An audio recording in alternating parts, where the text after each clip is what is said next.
بسم الله الرحمن الرحيم. اللهم صل وسلم وبارك على سيدنا محمد. ازيكم عاملين ايه؟ يا رب تكونوا بخير. النهارده هنعمل مع بعض الغدا العادي بتاعنا، عبارة عن بطاطس مكعبات مع وملوخية ورز بالشعرية ولحمة ضاني وفراخ. هنبتدي ان شاء الله مع بعض الغدا النهارده بالبطاطس. انا قطعت البطاطس وغسلتها وحضرت البصل والطماطم، وهنبتدي مع بعض غدا النهارده. خليكم معانا. كده حطينا الحله والزيت على النار.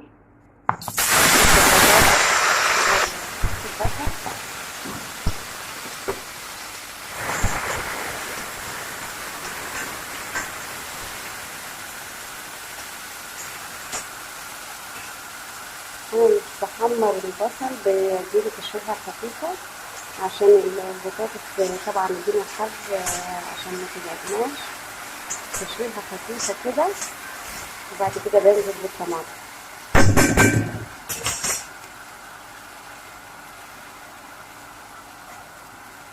يعني على قد ما البصل بتغير لون خفيف كده، بس ما تخليهاش تحمر خالص عشان ما تتعبناش في الصيف عشان الدنيا حر. كده كويس البصل، بنحط الطماطم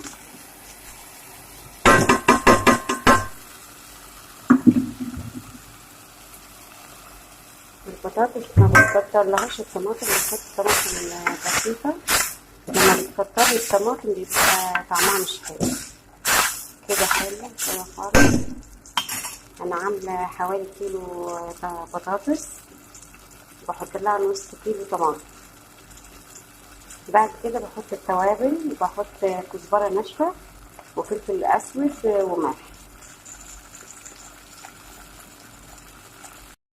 بعد ما سبكت الطماطم والبصل مع بعض، وحطيت التوابل، كزبرة ناشفة وفلفل اسود وملح. بقطع قرن فلفل اخضر او واحدة فلفل اخضر وشوية، وبحط معلقة ثوم.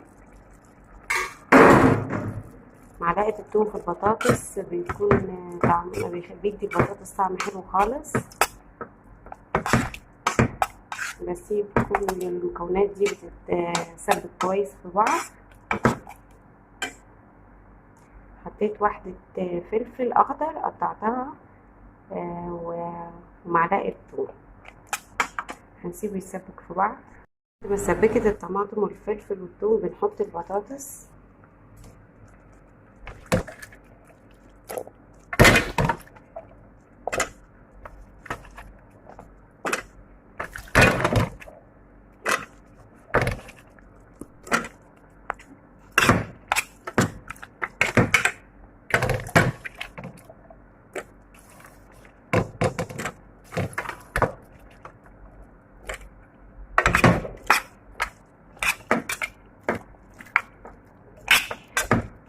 بنسيب الطماطم والبطاطس حوالي 10 دقايق كده يتسبكوا في بعض، ما بنضيفش الشوربة على طول.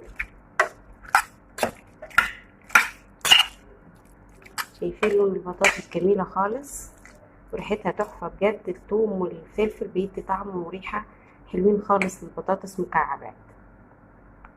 بعد ما حطينا البطاطس وفي الصلصة هنبتدي نعمل الرز بالشعرية. نحط الشعرية كده،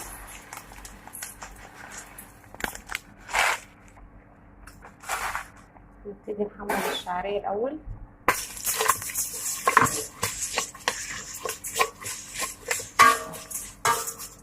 وهنا حطيت الفراخ واللحمة. أنا حطيتهم مع بعض عشان الشوربة تكون حلوة، عشان تكون دسمة كده وحلوة. أول ما يستوي الفراخ بنطلعه وبنسيب اللحمة تستوي براحتها. هنحمر الشعرية.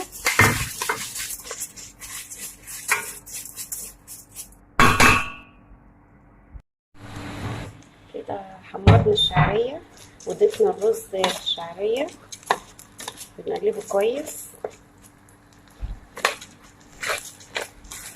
وبعد كده بنضيف الشوربة، نغطي الرز بالشوربة قد سنتي كده. ما نزودش اكتر من كده عشان الرز ما يعجنش معانا. وبعد ما يغلي الرز نوطي عليه ونسيبه ونخليه يستوي براحته. عملنا البطاطس والرز بالشعرية وسلقنا اللحمة والفراخ. هنبتدي نخلط الملوخية آخر حاجة دي هنخلصها، وبعد كده نبتدي مع بعض نعمل الملوخية.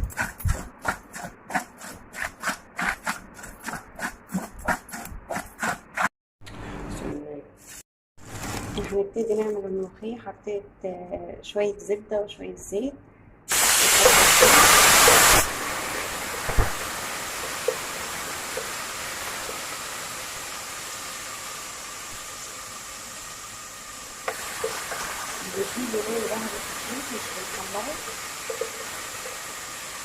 حطيت الشوربة على الثوم وابتدت تغلي. هنحط بعد كده الملوخية.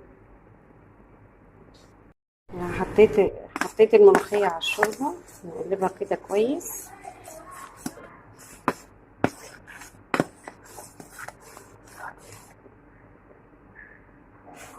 ما نخليهاش تغلي جامد، دوبي غلوة خفيفة خالص كده ونطفي عليها.